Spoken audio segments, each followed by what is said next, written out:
Всім привіт! Давно відео не знімав, якби робота, все часу не було, але знову жнива йдуть, знову буде оранка.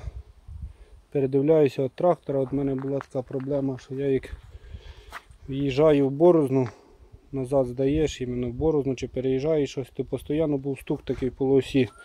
Я чув, що воно там собі губ-губ, іменно такий звук. От. Я собі бив на те, що подшипники. От я помаленько колеса скинув, ступиці познімав, ну ступиці туговато. Посходили. Так я до підшипнички, знаєте, ще, слава Богу, нам норма. А от в чому причина. О. Оп, оп, оп, оп. Продольний ход полуосі. Може хто знає, що це воно там таке. І чи поможе йому сюди виточити шайбу, якщо виточити, регулювачну підперти, щоб цей люфт убрати.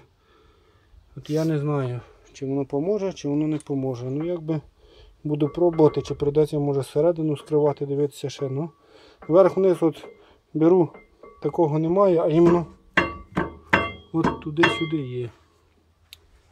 Та і так, це був ще, прикупив насоса 32-го нового, він саме встановив. Ще треба колінця поставити. От. Купив гідросилу Антея, бо той вже нагрівався, не піднімав. Якби так потрошки підготовлююсь до оранки.